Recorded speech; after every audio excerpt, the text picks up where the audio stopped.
पंजाब केसरी में आप सबका स्वागत है। मैं हूं चंद्रशेखर धरनी। हमारे साथ इस वक्त मौजूद है सुभाष बत्रा जी। रोहतक से हैं, पहले राज्य गृह मंत्री रहे हैं हरियाणा सरकार में। इनसे बातचीत करेंगे कई अहम इश्यूज को लेकर। बत्रा जी, स्वागत है पंजाब केसरी में आपका। थैंक यू, धन्यवाद आपका। बत्रा जी, जिस प्रकार से कांग्रेस में रहे लोग, चाहे वो निर्मल सिंह हो या ऐसे कई चेहरे अशोक तंवर हों, भले ही ये अपने अपने अलग अलग पाले पहले बदल चुके थे, ये आम आदमी पार्टी की तरफ लगातार भाग रहे हैं। ये क्या हो रहा है आखिरकार ये? देखिए, ये जब से पंजाब के चुनाव हुए हैं तो क्योंकि पंजाब हरियाणा के साथ लगता हुआ सूबा है, तो ये एक स्वाभाविक है कि हमारी कई चीज़ें मिलती हैं। वहाँ जिस तरह से आप पार्टी आई है उसका असर थोड़ा बहुत होना प्रदेश के अंदर, हरियाणा प्रदेश के अंदर होना स्वाभाविक था। जो लोग कांग्रेस की मुख्य धारा से दूर थे वही गए हैं। जो कांग्रेस के अंदर जो सीनियर लीडर हैं वो तो वहीं के वहीं अभी खड़े हैं। आप देखिए, निर्मल सिंह ने अपनी पार्टी बना रखी थी, अशोक तंवर ने अपनी पार्टी बना रखी थी। उनको और कोई रास्ता नहीं था। अशोक तंवर तृणमूल कांग्रेस में थे, कहाँ जाते वो? उन्होंने देखा कि पंजाब के अंदर जिस तरह से आप पार्टी आई है तो हो सकता है कि उसके ग्राउंड हरियाणा में भी बन जाए और तुम्हारा सिप्पा लग जाए। ये बात है और कुछ भी नहीं। खाली कांग्रेस के साथ ही ये नहीं हो रही। कांग्रेस के अलावा बीजेपी के उमेश अग्रवाल हैं, पूर्व विधायक हैं, इस तरह के कई चेहरे और, मतलब जब वजनदार लोग माइग्रेट करते हैं तो राजनीतिक कयास शुरू हो जाते हैं। देखिए, आप एक एक का देखिए। निर्मल सिंह, उसका 36 का आंकड़ा बहन शैलजा जी के साथ था। उनको जब कांग्रेस की टिकट नहीं मिली तो उनको अपनी पार्टी बनानी पड़ी। उनके पास कोई रास्ता नहीं था, कोई विकल्प नहीं था। अशोक तंवर 6 साल हरियाणा प्रदेश कांग्रेस कमेटी के अध्यक्ष रहे, ऑल इंडिया युवा कांग्रेस के प्रेसिडेंट रहे, एनएसयूआई में रहे। लेकिन जब उन्होंने देखा कि उनकी बात कांग्रेस के अंदर बनने वाली नहीं है तो उन्होंने भी बेमुख हो गए, कांग्रेस छोड़ दी। आज उनके पास, उनको पता है तृणमूल कांग्रेस का यहाँ कोई बेस नहीं है, तो उन्होंने ये समझ के कि बेटर प्रोस्पेक्ट्स आप पार्टी के हैं, इसलिए वहाँ चले गए। जहाँ तक आपने उमेश अग्रवाल की बात की है, वो सरकार से खिंचे पहले बीजेपी में थे। सरकार से उनका 36 का आंकड़ा था। श्री मनोहर लाल खट्टर जी उसको देख भी नहीं सकते थे, तो उनके पास कोई रास्ता नहीं था, कोई विकल्प नहीं था, वो आप पार्टी में चले गए। आपको लेकर भी बत्रा जी बहुत चर्चाएं हो रही हैं कि आप भी आम आदमी पार्टी की तरफ बढ़ रहे हैं, आपकी भी मुलाकातें हो रही हैं। मैंने पहले भी कई बार आपके ही चैनल को स्पष्ट किया है कि डॉक्टर सुशील गुप्ता मेरे निजी दोस्त हैं। उन्होंने चौधरी बरिंदर सिंह के प्रोग्राम में मुझे निमंत्रण दिया कि मेरे घर पे आके मेरे साथ नाश्ता कीजिए, तो मैं पहले भी जाया करता। वो भी मेरे घर पे रोहतक में कई बार आए हैं, तो मैं एक उस नाते से, एक दोस्ती के नाते से उनके घर पे नाश्ता करने के लिए चला गया। वहाँ जब दो राजनीतिक आदमी बैठे हैं तो वहाँ कोई और बात क्या होगी, राजनीतिक बातें होंगी। हमने डिस्कस भी किया, उन्होंने मुझे आने का न्योता भी दिया। तो मैं जो कहना चाहता हूँ कि आज ग्राउंड लेवल पे माँ सिवा कांग्रेस और मौजूदा सत्ता में बीजेपी है। ये एक हवा हवाई है। आज मैं आपको बिल्कुल स्पष्ट बात बता रहा हूँ। कल को क्या समीकरण बनते हैं ये तो देखने वाली बात है। आज अगर कांग्रेस एकजुट हो जाए, मैं इस ये बात कहने में कोई गुरेज नहीं करता। आज बड़ी तादाद में लोग इकट्ठे थे शैलजा जी की रहनुमाई में। विवेक बंसल जी की प्रभारी भी थे वहाँ, जो कांग्रेस भर्ती के अध्यक्ष हैं ताराचंद जी, वो भी वहाँ पर थे। तो काफ़ी संख्या में लोग आए हुए थे। आज तो 8 तो एमएलए मौजूद थे। भूपिंदर सिंह हुड्डा तो मौजूद नहीं थे। 8 एमएलए मौजूद थे। भूपेंद्र सिंह हुड्डा को, सीएलपी के लीडर हैं, चीफ मिनिस्टर रह गए हैं, भूपेंद्र सिंह हुड्डा भी एक एमएलए। आज थे या नहीं थे? आज नहीं थे वो। उनको हो सकता है कोई कार्यक्रम हो। उन्होंने पहले भी ये कहा है कि मैं किसी कार्यक्रम की वजह से दिल्ली जा रहा हूँ।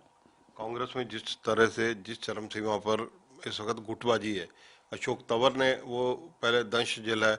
आज की डेट में देखा जाए तो शैलजा और हुड्डा, इनको लेकर जो आपस में ग्रुपबाजी गुटबाजी किसी से छुपी नहीं है। हुड्डा साहब दिल्ली मीटिंग बुलाते हैं विधायक दल की, तो शैलजा जी की यहाँ मीटिंग होती है। ये स्थिति लगातार चली आ रही है। राहुल गांधी के समझाए का भी कांग्रेस पर कोई असर नहीं हो रहा। आप पुराने सीनियर नेता हैं, आपका क्या मत है? देखिए, मैं जो समझता हूँ कि आने वाले समय में सभी को एक होना पड़ेगा। अगर वो चाहते हैं कि कांग्रेस सत्ता में आवे। करेगा कौन? मैं बताता हूं कि आज बीजेपी के खिलाफ बहुत बड़ा माहौल है, महंगाई चरम सीमा पे पहुंची हुई है। आज बीजेपी के विधायक बीजेपी छोड़ने को तत्पर हैं। करेगा कौन? हालात कराएंगे। जब हालात ये नजर आते हैं कि लोग बीजेपी को हराना चाहते हैं और कांग्रेस को लाना चाहते हैं, आपको मैं सारे लीडर एक मंच पे दिखाऊंगा। क्यों नहीं आएंगे? आएंगे। लेकिन वो कहते हैं ना कि देर आए दुरुस्त आए, आएंगे जरूर। मेरा ये मानना है और मैं भी इसके लिए प्रयत्न करूंगा। जब राहुल गांधी का कहना नहीं माना जाता, वो मूल मंत्र देते हैं, सारों को बिठाते हैं, मीटिंगें करते हैं, उसके बावजूद वही हाल है, ढाक के वही तीन पात। धरनी साहब, जब सेंटर में पार्टी कमज़ोर होती है ना, हर आदमी अपनी अपनी बात चलाता है। आज सेंटर के अंदर, वरना इनकी क्या मजाल थी जो राहुल गांधी जी कहें, सोनिया गांधी करें और ये ना माने। ये वक्त करा रहा है और वक्त ही ऐसा आएगा कि जब लोग बीजेपी के खिलाफ सड़कों पे आएंगे और कांग्रेस को सत्ता की तरफ जाती हुई राह नजर आएगी, सारे एक हो जाएंगे।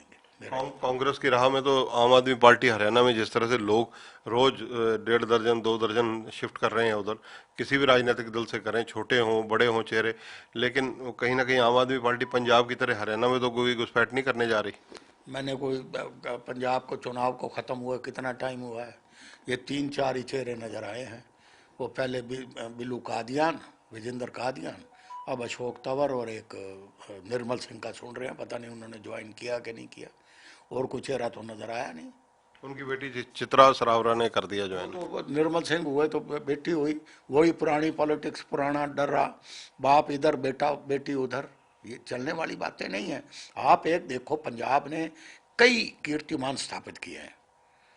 प्रकाश सिंह बादल 94 साल की उम्र में जो कितनी बार मुख्यमंत्री रहे, 7 बार विधायक रहे, लोगों ने उनको भी नहीं जिताया। कारण क्या है? बाप बेटा दोनों को हरा दिया।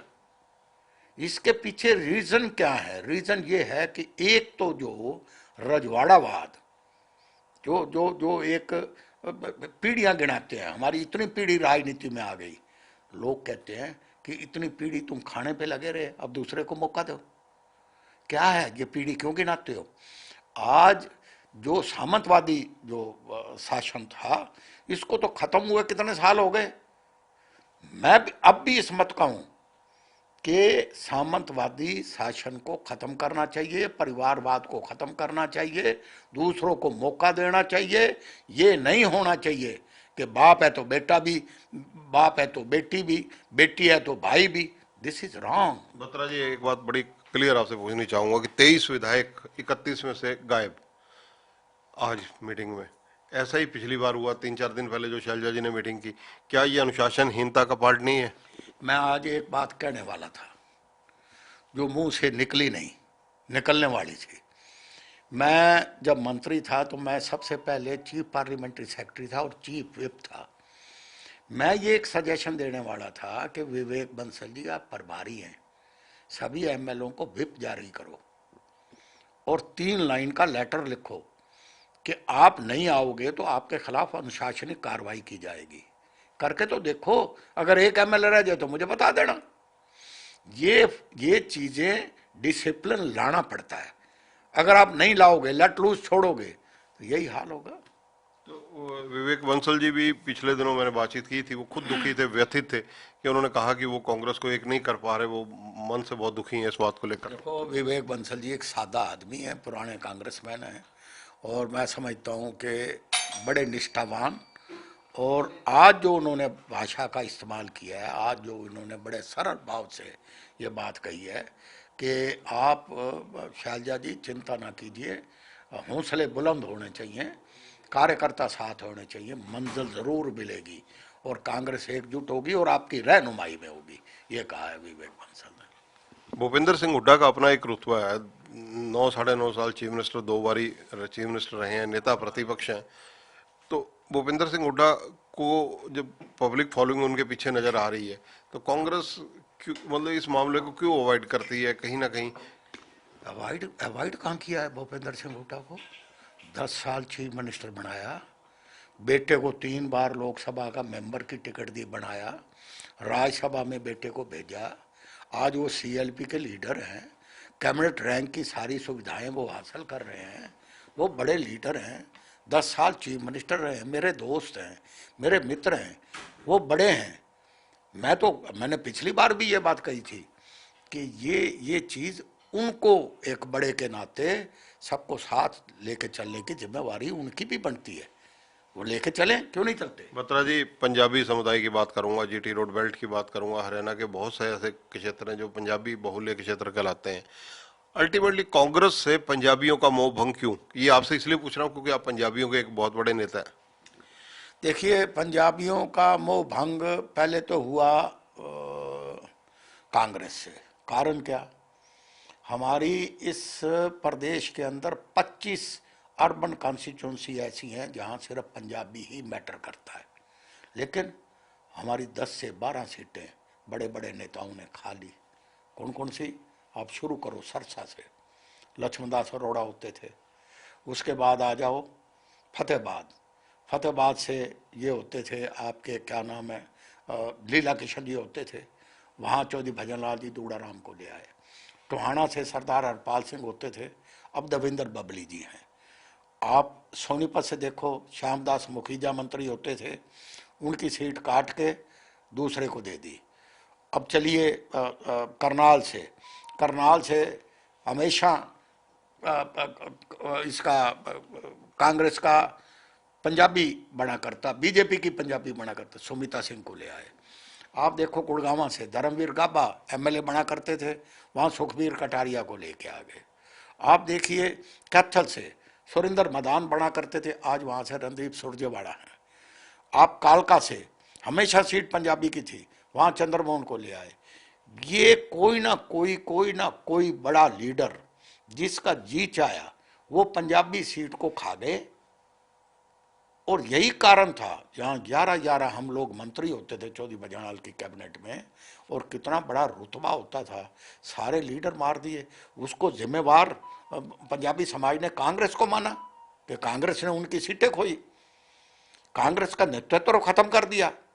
यही कारण आज बीजेपी के लिए लोगों ने, मैंने ही ये मांग रखी थी और पूरे प्रदेश के अंदर मैंने ये मुहिम चलाई थी कि पंजाबी मुख्यमंत्री होना चाहिए। कभी कामरे रामकिशन चीफ मिनिस्टर होते थे, तो बीजेपी ने चीफ मिनिस्टर तो बना दिया मनोहर लाल खट्टर को, लेकिन उनको शर्म आती है अपने साथ खट्टर दिखाने में। जब कोई डेपुटेशन पंजाबियों का मिलता है तो ये कहते हैं कि भाई मुझे ये ना कहो, मुझे तो नरेंद्र मोदी जी ने बनाया। वो अपने आप को पंजाबी कहने में भी शर्म महसूस करते हैं। SYL को लेकर, चंडीगढ़ को लेकर पंजाब से विवाद फिर से शुरू। 7 बिल पंजाब ने पास किए, हरियाणा ने 12-13 बिल पास किए। आज तक उन सभी के हशर एक जैसे हुए, कोई भी जिसको कहा जाए ऊपर आला कमान से या राष्ट्रपति से कोई भी मोहर नहीं लगी किसी पर। ये इट इज़ यूजलेस। ये जो पंजाब ने रेजोल्यूशन पास किया है, इसकी कोई कानूनन अहमियत नहीं है, कोई कानूनन उसकी कोई प्रतिबद्धता नहीं है। हरियाणा ने भी कर दिया, ये एक इशू बन के रह जाएगा। मैं तो ये कहता हूँ, जब से हरियाणा बना 66 से हर गवर्नमेंट ने रेजोल्यूशन पास किए, महज रेजोल्यूशन पास किए। अगर किसी ने काम किया है नहर का तो चौधरी बंसी लाल चीफ मिनिस्टर थे, उन्होंने नहर को खुदवाया था। अगर किसी ने काम किया तो कांग्रेस की सरकार ने किया, उससे अलावा किसी ने नहीं किया। आपको तो पुराने, आप तो जर्नलिस्ट हो, देवीलाल और प्रकाश सिंह बादल सेंटर में भी इनकी सरकार थी। हुआ क्या, ये दोनों पगड़ी बंद भाई थे और दोनों ने अपनी अपनी स्टेट के इश्यूज को उठाते रहे, लेकिन अमली जामा कभी भी नहीं बना पाए। आपसे एक महत्वपूर्ण सवाल और पूछूंगा क्योंकि कांग्रेस की राजनीति में आप हैं, कांग्रेस की राजनीति से संबंधित है सीधा सवाल, बिल्कुल 2 टूक इसका जवाब चाहिए कि कांग्रेस को अनुशासन बनाने के लिए क्या अनुशासनात्मक कदम उठाने चाहिए, कोई कार्रवाई करनी चाहिए जो लोग अनुशासनहीनता कर रहे हैं? आपकी अपनी सोच क्या है? मेरी सोच ये है कि इनको डिसिप्लिनरी कमेटी बनानी चाहिए, अनुशासन में इनको रखना चाहिए, और ये कार्रवाई ऐसी करनी चाहिए जो आम कार्यकर्ता तक भी पहुंचे, तभी कांग्रेस एक होगी, कांग्रेस विजयी होगी। मेरा मानना ये है। तो ये हैं सुभाष बत्रा जी, पूर्व गृह मंत्री हैं। इनका कहना है कि कांग्रेस को डिसिप्लिन कमेटी बनानी चाहिए और जो लोग अनुशासनहीनता करते हैं उनके खिलाफ सख्त कार्रवाई भी करनी चाहिए, जो एक एग्जाम्पल सेट हो, ताकि कांग्रेस को जो लोग खराब करने पर लगे हुए हैं उन लोगों पर अंकुश लग सके। कैमरामैन सुनील के साथ चंद्रशेखर धरनी, पंजाब केसरी टीवी, चंडीगढ़। हमसे जुड़े रहने के लिए हमारे YouTube चैनल को सब्सक्राइब करें और नई वीडियो की नोटिफिकेशन के लिए बेल आइकॉन को दबाएं। अगर आप ये वीडियो Facebook पर देख रहे हैं तो लाइक जरूर करें और ज्यादा से ज्यादा शेयर करें। धन्यवाद।